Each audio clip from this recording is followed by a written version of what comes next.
Hey guys, welcome back to another video on the Simple Car Guy channel. In this video, I'm going to be reviewing this $20 EDIAG YA101 OBD2 enhanced code scanner. I just wanted to show you guys what a $20 code reader can do.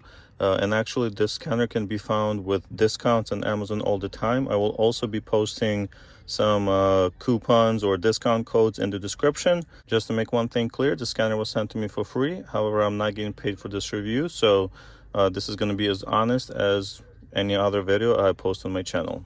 The scanner comes in this simple cardboard box, very easy to remove, no frills, but very nice easy packaging. Also covered by this plastic. Now this is the actual scanner. We're going to remove the protective screen protector thingy.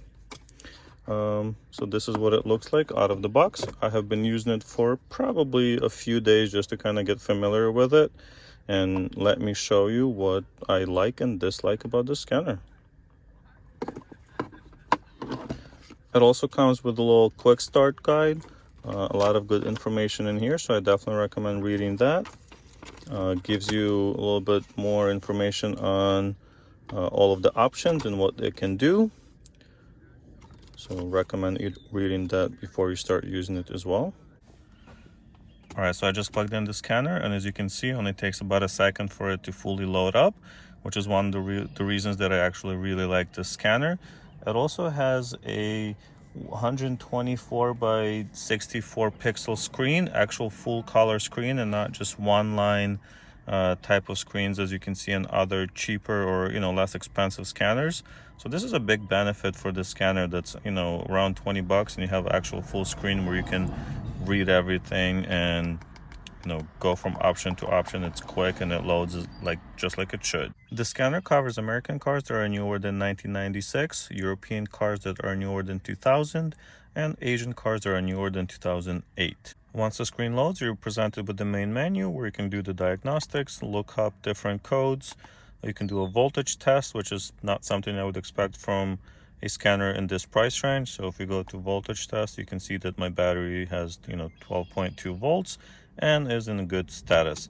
This is something very useful, and like I said, I don't really see it in a lot of other scanners that I own. The option that provides the most amount of information is of course the diagnostics. So if we click OK, it's going to load up. It will read all of the information from my car, and as you can see, my check engine light is off and there's no actual codes on the car. All the monitors are okay, so you can see that all of this information just pops up. Now if you click OK, actually if you click back, you're going to be taken to the diagnostics menu where you can read the codes. So let's say you see any stored cores. My car doesn't have any codes, so you can go back and you can also check any pending or permanent codes. You can of course erase those codes, but what's really cool about this scanner is that it actually provides live data, which is not something you would see in scanners that are in this price range. Normally you would have to spend at least $50 to $70 to read live data. So if you go into this live data option, it's going to take a couple seconds to populate, and then you can actually see all of this information. My car is not started at the moment because you wouldn't really be able to hear me that well, but as you can see, you can check your fuel systems. This is something actually really cool. You can look at your short time fuel trims and long time fuel trims, which is actually really useful data. If you have issues with your car starting or not running properly, running rough, things like that, or you have an air leak, this will tell you. We can continue. We can continue to see more options such as RPM, spark advance, MEF sensor. There's a lot of these PIDs. I think there's over 40, which is pretty unusual for a scanner in this price range. So that's very impressive. You can even see your fuel pressure. All of this information really easily available, and it's very quick to get this information as well. Another really cool feature that I wasn't really expecting from a scanner like this, and even my more expensive BMW scanner doesn't have this, is if you hold up and down at the same time for 3 seconds, it will take a screenshot. Let's try doing that right now.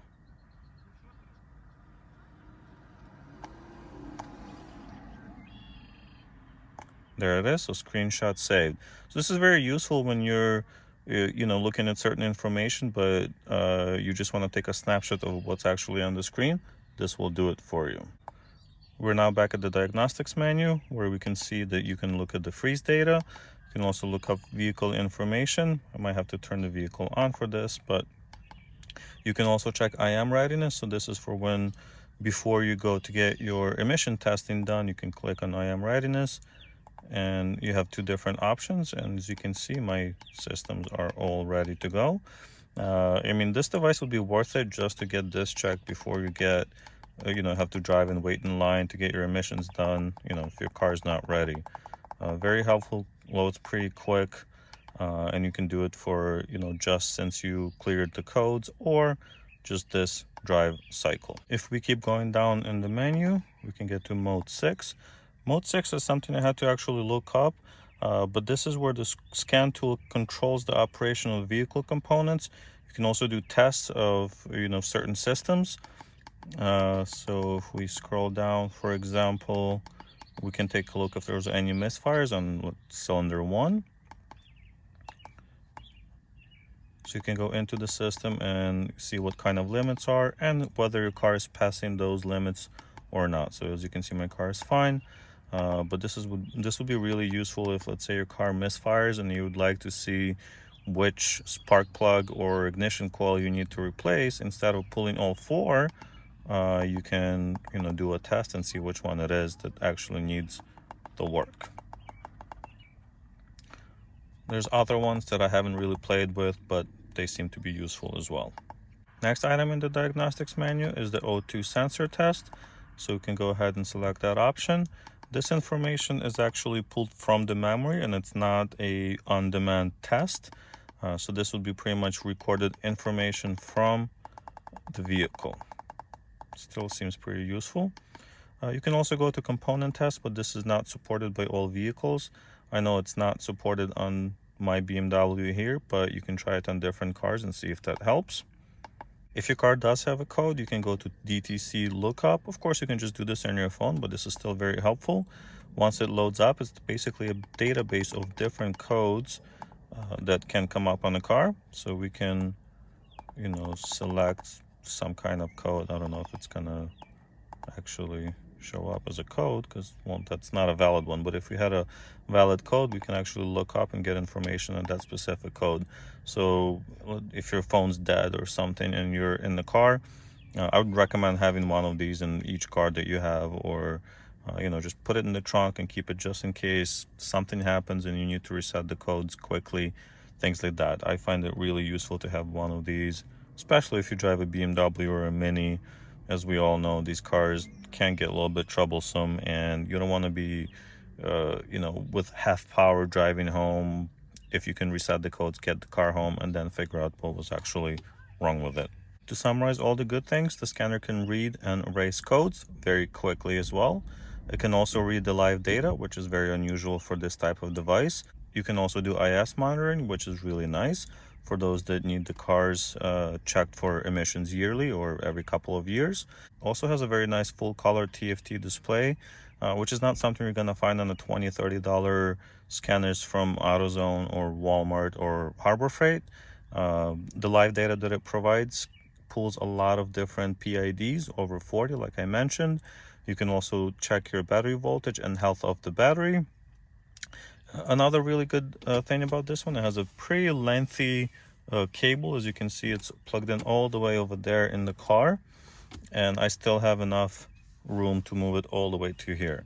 I've had some that are only like a foot long, so you have to be almost crouched super close to the OBD2 port. So those are all the good things about this scanner. Now, if you take a look at some of the negatives, for me, it would be that it can't read BMW specific codes. So you're only going to get the generic OBD2 codes. This will work fine for pretty much most of the cars. However, on BMWs, you have to have the specific codes to get really deep into what the actual problem is. This will get you started, but if you need a BMW specific scanner, you're going to have to look for something else. Another item that can be improved is if you go to the live data, you can't really select which options or PIDs you want to be displayed. It's pretty much all of them or nothing. So you can't select Let's say I just want to see the short-term fuel trims and, you know, my RPM or something like that. It has to be, you have to kind of scroll through all of them to get to the ones that you actually need.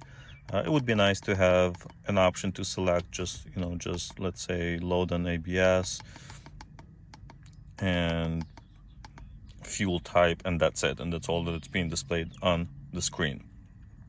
However, you can't do that, but it's not a big deal, just something that I thought I would mention.